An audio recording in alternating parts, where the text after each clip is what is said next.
ओम शांति। तो 1969 की अव्यक्त मुरली रिवीजन का सिलसिला जारी है और आज हम एक बहुत ही इम्पोर्टेंट मुरली रिवीजन करने वाले हैं। इस एक मुरली में बाबा ने बहुत सारे टॉपिक्स को, बहुत सारे थीम्स को कवर किया है।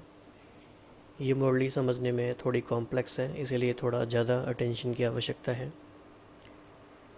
क्योंकि ये मुरली टीचर्स के प्रति है तो उसका लेवल भी थोड़ा हाई होगा, हम समझ सकते हैं। तो बाबा ने इसमें काफ़ी गहरी बातें बताई हैं और काफ़ी सारे एग्जाम्पल्स का, मेटाफर्स का यूज़ किया है। तो ध्यान से समझेंगे तो पहले पूरी मुरली पढ़ेंगे, फिर बाद में कुछ मुख्य कीवर्ड्स पे फोकस करेंगे कि बाबा क्या कहना चाहते हैं।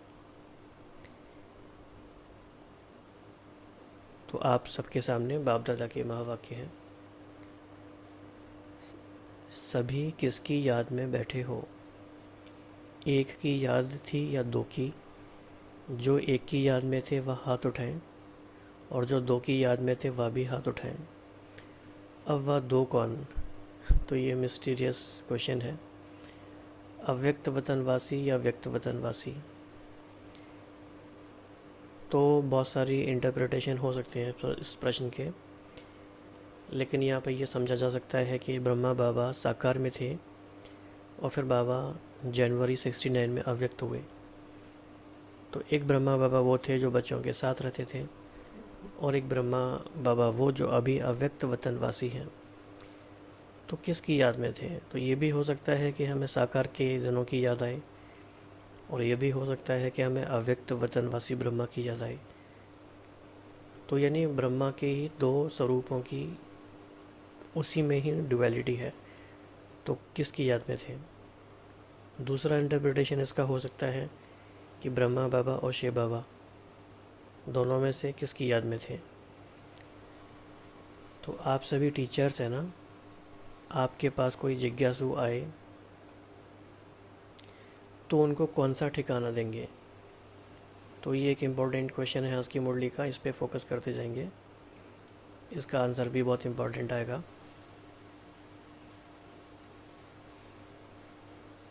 तो सबको टीचिंग क्या देंगे? आप टीचर्स हो ना। टीचर अपने टीचर्स का शो निकालते हैं। जिज्ञासु को जिस रीति परवरिश करेंगे और ठिकाना देंगे वह टीचर का शो निकलता है। अगर आप जिज्ञासु को आने से ही अव्यक्त वतन का ठिकाना देंगे, जो रास्ता कब देखा ही नहीं है, तो पहुंचेगा कैसे? यहाँ पे अब ये बात समझने की है कि कोई नया आता है और उसे हम पहले से ही बताते हैं कि ब्रह्मा बाबा अव्यक्त वतन में हैं, तो आप सोचिए कि उनको कोई आइडिया ही नहीं है कि अव्यक्त वतन क्या है। यहाँ तक कि उनको ये भी नहीं पता होगा कि व्यक्त वतन उस दुनिया को कहते हैं जिसमें वो रहते हैं। तो उनके लिए भाषा ही नई होगी, उनके लिए बहुत ही ये कॉम्प्लेक्स हो जाएगा समझने के लिए। तो बाबा शायद इसमें ये बता रहे हैं टीचर्स को कि कैसे आपको बहुत आराम आराम से व्यक्त और अव्यक्त का कनेक्शन कैसे है, व्यक्त को भी कैसे आपको एक स्पिरिचुअल तरीके से बताना है, तो वो इसमें हम देखेंगे। तो बाबा इस मुरली में ये भी फोकस कर रहे हैं कि टीचर्स जिज्ञासुओं को कैसे हैंडल करें। जैसे बाबा ने इसी मुरली में लास्ट में बताया है कि अगर आप ये कहेंगे ना किसी को आते ही आते कि बहुत ऊंचा ज्ञान है, तो उनको लगेगा कि बहुत डिफ़िकल्ट है और वो भाग जाएंगे, चले जाएंगे। लेकिन आप अगर उनको बोलो कि ये लॉटरी की तरह है और 7 डेज़ में ही आपको जीवन मुक्ति मिल सकती है, तो फिर वो उनको लगेगा कि हाँ, थोड़ा ये अप्रोच में है और हम कर सकते हैं, ये पॉसिबल है।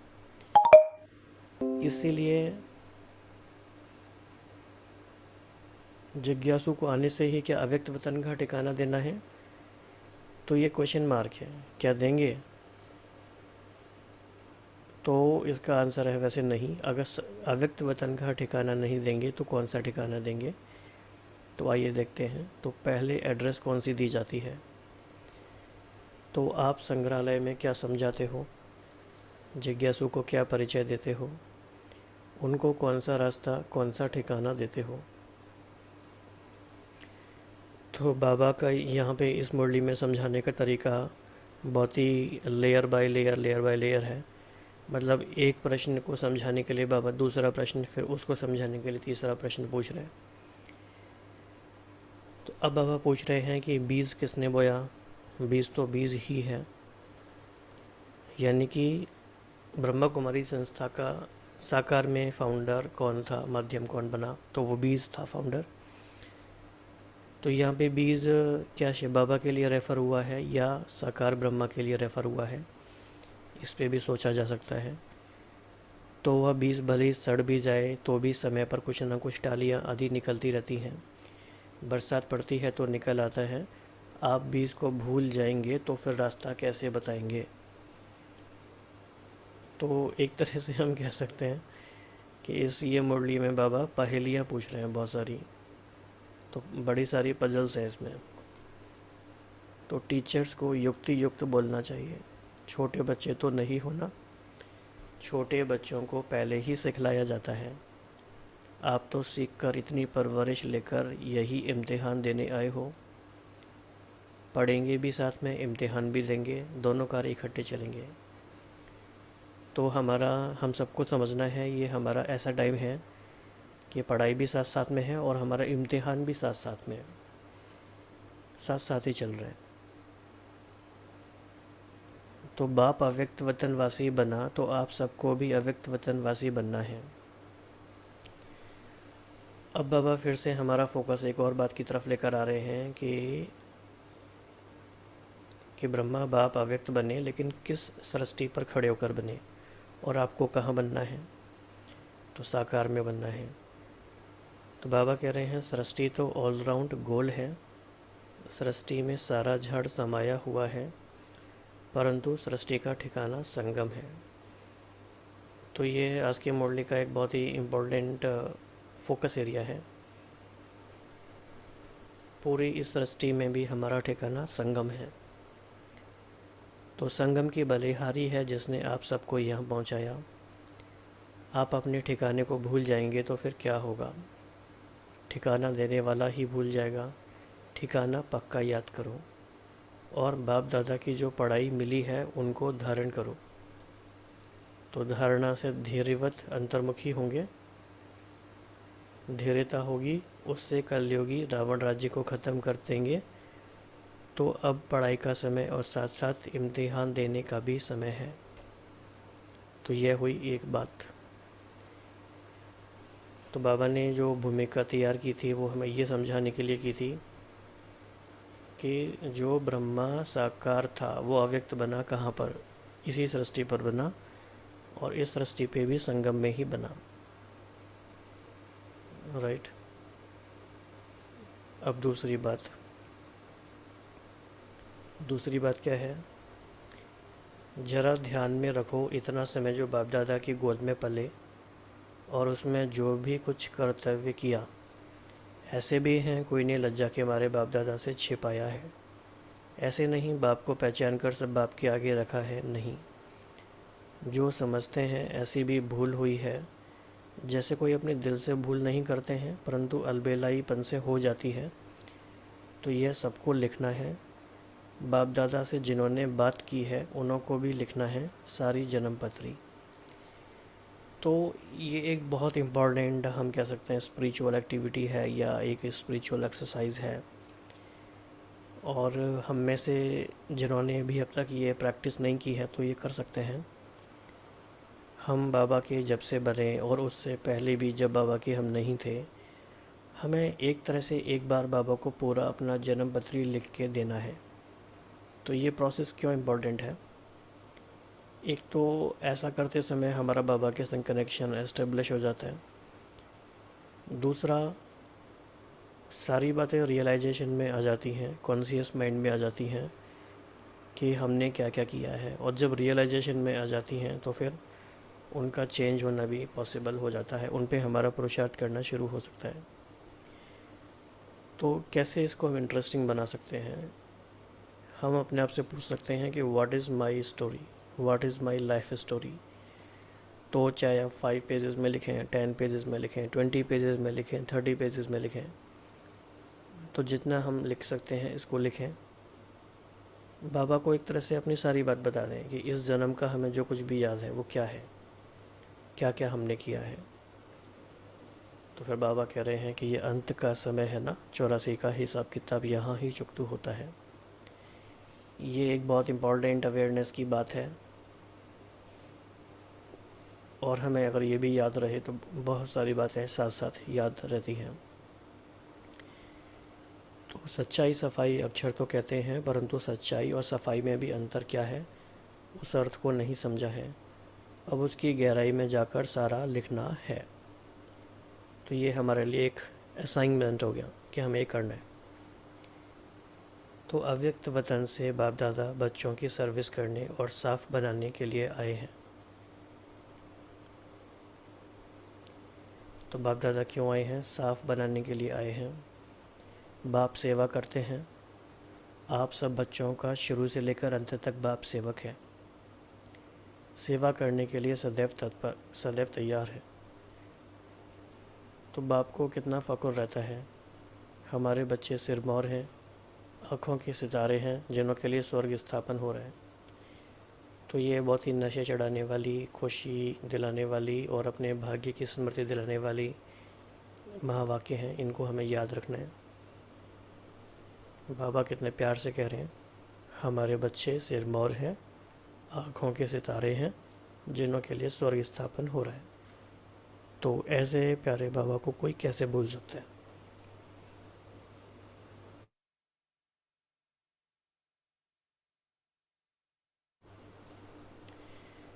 तो उस स्वर्ग के वासी बनाने के लिए तैयार कर रहे हैं। जो समझते हैं हम लक्ष्मी नारायण बनेंगे, इतना लक्ष्य पकड़कर फिर भी गफलत करते रहते हैं। तो इसलिए बाप दादा फिर भी सेवा करने आए हैं। अंतमति सो गति, समय नहीं है, समय बहुत नज़दीक आने वाला है। तो बाबा टीचर्स को आगे के लिए इंस्ट्रक्शन दे रहे हैं कि आप शेरनी शक्तियों को भुजाएं तैयार करनी हैं। भुजाएं मतलब सहयोगी तैयार करने हैं, तब तो दुश्मन से लड़ सकेंगे। अगर अपने में फेथ नहीं, बाप दादा का पूरा परिचय नहीं, तो ना शक्ति से ना बन सकेंगे, न वह शक्ति पने के अलंकार आएंगे। अगर शक्ति अपने में धारण की तो फिर आने वालों को भी पूरा ठिकाना मिलेगा और वह सब शक्ति सेना में दाखिल हो जाएंगे, अर्थात सहयोगी बन जाएंगे। तो अपने को सच्चा जेवर बनाने, खामियों को निकाल सब स्वच्छ बनना है। तो बाबा ने यहाँ पे एक हमें एग्जाम्पल लेके समझाया है कि सोना कितने किस्म का होता है, कोई 9 कैरेट्स, कोई 12।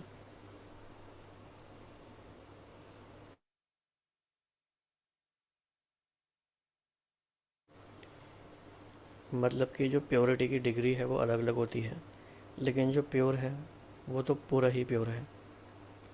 तो बाबा कह रहे हैं ये जो डिग्री है प्योरिटी की, तो कैरेट अक्षर निकल जाना चाहिए।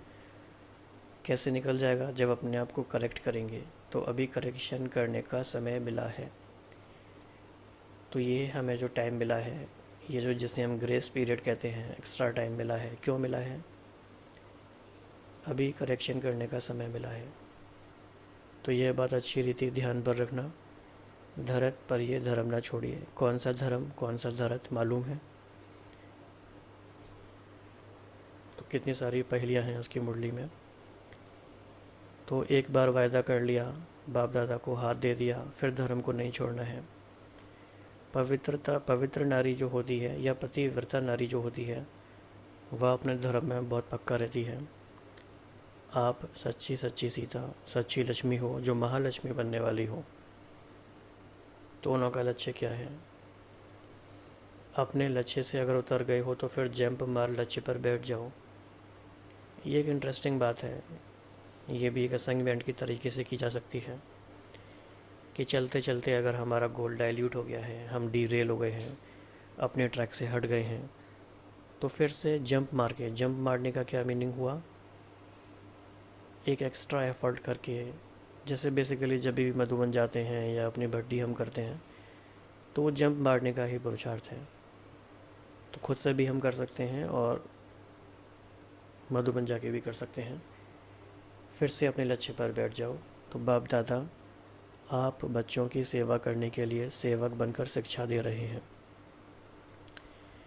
यहाँ पे एक इंटरेस्टिंग पॉइंट है, फरमान नहीं करते परंतु शिक्षा देते हैं, तो क्या फ़र्क है? फरमान होता है गुरु का और शिक्षा होती है टीचर की। तो फरमान में थोड़ा सा ये वाला एलिमेंट होता है कि वो करना ज़रूरी है, और फरमान पूरा नहीं करते तो उसके कॉन्सिक्वेंसेस हैं कुछ। लेकिन शिक्षा है कि शिक्षा दी जाती है, आप करोगे तो आपका फ़ायदा है, नहीं करोगे तो आपका फ़ायदा नहीं होगा। तो बाबा बता रहे हैं कि क्या लॉजिक है कि अगर बच्चों को फरमान करें और वो ना माने तो वह भी अच्छा नहीं, इसलिए शिक्षा देते हैं। तो आज फाउंडेशन पड़ता है, छोटे बच्चों को तो टीका लगाया जाता है, उनको रास्ता बताना होता है, क्या करना है, कैसे बनना है। आप सबको रास्ता तो मिल ही गया है, आप औरों को रास्ता बताने के निमित्त बने हो। अगर उस रास्ते में कोई गड़बड़ है, अगर मगर है, तो वह निकालनी है। तो बाबा ने हमें हमारा कर्तव्य बिल्कुल एक्यूरेटली याद दिलाया है कि आपको रास्ता मिल गया है, दैट्स ट्रू। अभी आप औरों को रास्ता बताने के निमित्त हो, लेकिन अगर आपको लगता है कि रास्ते की कुछ क्लैरिटी नहीं है तो वो ले आनी है। अभी भी अगर वो नहीं मिलेगी क्लैरिटी, तो आगे के लिए जो शक्तियों को बल मिला है वह खलास समझो। ऐसे बाप दादा को कहाँ कहाँ दिखाई दे रहा है। तब संगठन में सबके दिलों को एक दिल बनाने, पूरा रास्ता बताने के लिए आपको बुलाया है। तो आज बाबा कितनी बार बता रहे हैं कि क्यों बुलाया है या बाप क्यों आए हैं। तो रास्ता बताने के लिए आए हैं, सफाई करने के लिए आए हैं, रोशनी देने के लिए आए हैं, श्रृंगार करने के लिए आए हैं। तो छोटे छोटे बच्चों को कहाँ फंक्शन आदि पर ले जाना होता है तो बहुत खुशी होती है ना। जहाँ जाएंगे नया कपड़ा पहनेंगे। आप सबको नया कपड़ा, श्रृंगार आदि कौन सा करना है? तो एक तरफ सेवक भी बनना है। सेवक अर्थात पतित आत्माओं का उद्धार करना, उस सेवा को कायम रखो। आप सबको आने वाली आत्माओं का कैसे उद्धार करना है, कैसे विघ्नों को हटाना है। तीर में जौहर भरा हुआ होगा तो एक ही बार में पूरा तीर लग जाएगा। तो ये भी इम्पोर्टेंट है, मतलब इफ़ेक्टिव होना है, तो उस आत्मा का भी उद्धार हो जाएगा। तो छोटी छोटी बच्चियाँ किसका उद्धार करेंगी? कौन सा पहाड़ उठाया है, पहाड़ उठाने के कौन निमित्त हैं? गोपिकाएँ। गोपिका भी तब हो सकती है जब पूरा कर्तव्य करें। पहाड़ भी तब उठा सकते जब इतना बल हो। तो इन सब बातों की रोशनी देने के लिए बाप को आना पड़ा है। तो बाप क्यों आए हैं? बहुत सारी बातें हैं उसकी मुरली में। बाकी टीका तो एक ही बार बाप दादा ने लगा दिया है। लाल टीका है या चंदन का? तो लाल टीका है सूरत की शोभा और चंदन है आत्मा की शोभा। तुमको जेवर भी सूरत की शोभा के लिए नहीं पहनने हैं, वस्त्र भी दुनिया को दिखाने के लिए नहीं पहनने हैं, परंतु आंतरिक अपने को ऐसा श्रृंगारना है, जेवर ऐसा पहनना है जो लोग पसंद हो व दिल पसंद हो। लोग पसंद है बाहर मुख, दिल पसंद है अंतर्मुख। तो ये काफ़ी इम्पोर्टेंट बात है समझने की। तो अंतर्मुख होकर अपने को सजाना है। लोग पसंद भाषण किया, खुश किया, परंतु भाषा का जो रहस्य है, तंत्र है, मतलब इसेंस है, वह एक एक अपनी कर्मेंद्रियों में बस जाए तभी शोभा हो।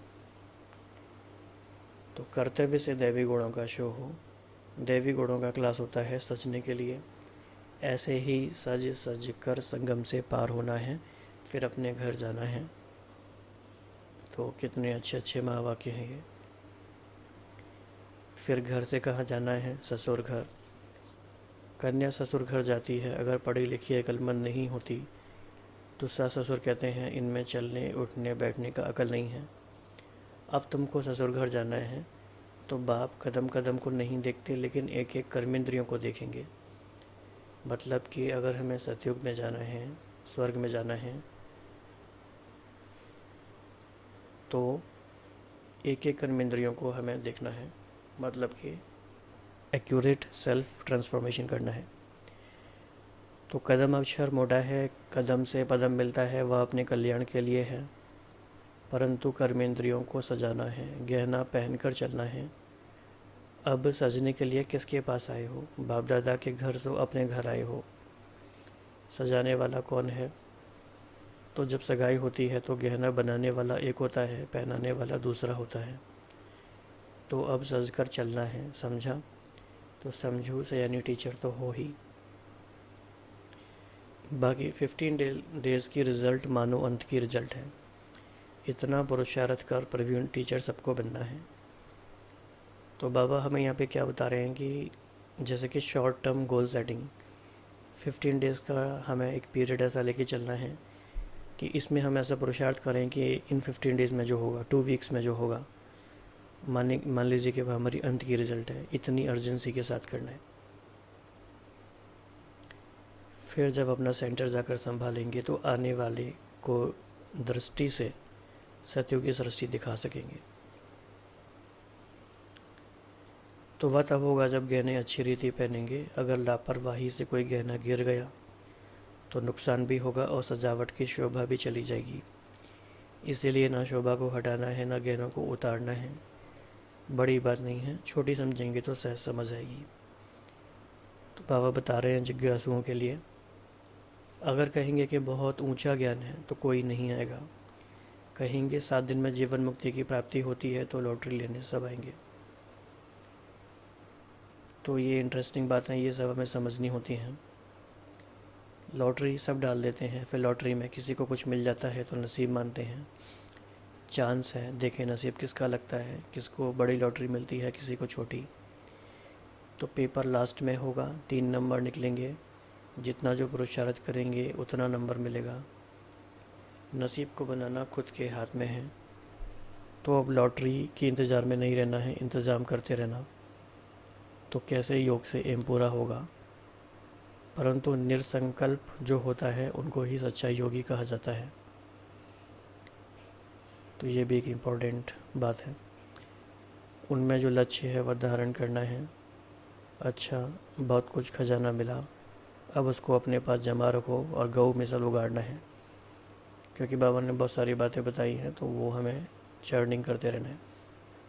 तो आप सब गाय भी हो, गोपियाँ भी हो, पहाड़ को कैसे उठाना है, गऊ कैसे, वन कैसे उगाड़ना है, यह कर्तव्य इस भट्टी में करना है। तो बहु रूप धारण कर बहु कर्तव्य बजाना है। भट्टी के अंदर सब अनुभव करना है। जितना पुरुषार्थ करेंगे उतनी रिजल्ट निकलेगी।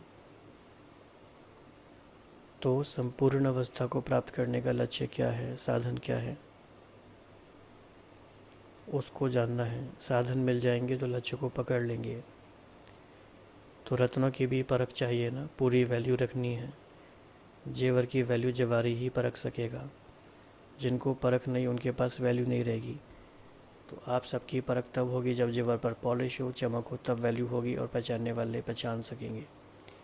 चमत्कार नहीं होगा तो खरीद कौन करेंगे मीन्स चमक होनी चाहिए, यानी जौहर होना चाहिए। समझेंगे पता नहीं सच्चा है वह झूठा जेवर है, पैसा भी देवे और जेवर भी काम का ना हो तो इससे क्या फ़ायदा। तो आप सबकी पूरी सजावट हो जाएगी तो ख़रीदार भी निकलेंगे और आप वतनवासी बनते जाएंगे। तो बहुत ही राजों से भरी हुई, रहस्य से भरी हुई मुरली और बहुत सारे एग्जाम्पल से भरी हुई मुरली हम सब ने समझी पढ़ी। तो जैसा कि बाबा ने कहा है कि गऊ बन के उगाड़ना है, तो आप इसका एक स्क्रीनशॉट ले सकते हो। मुख्य मुख्य कीवर्ड्स इसमें सारे हैं। एक एक कीवर्ड बाबा ने क्यों कहा, बाबा क्या कहना चाह रहे हैं, आपस में डिस्कस कर सकते हैं, किसी से ग्रुप बना के डिस्कस कर सकते हैं, ताकि हम बाबा की कही हुई बातों को गहराई में समझें और अपने जीवन में समझ सकें। और जैसा कि बाबा ने आज कहा कि सृष्टि का ठिकाना संगम है, तो संगम पे अपने आप को स्थित करेंगे। संगम युग पर ही हम आत्माएं व्यक्त में अव्यक्त बनने का पुरुषार्थ कर रहे हैं। ओम शांति।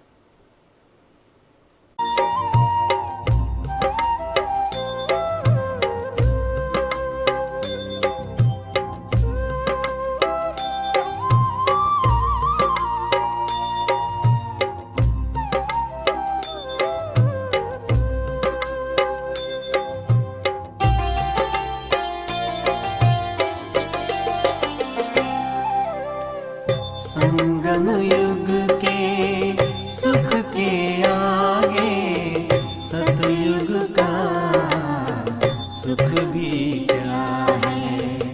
संगम युग के सुख के आगे सतयुग का सुख भी क्या है। कहता है दिल हमारा,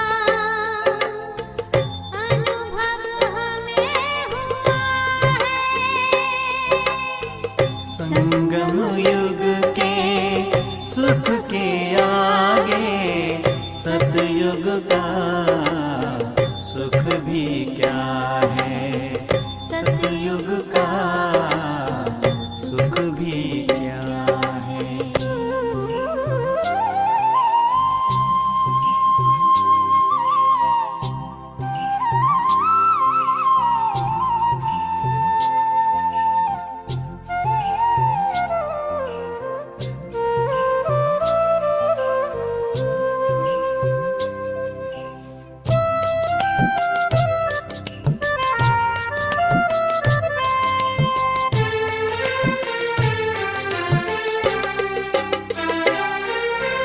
कितने हैं भाग्यशाली,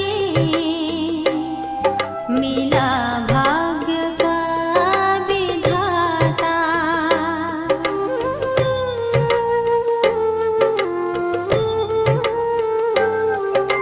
भगवन हमें बेहद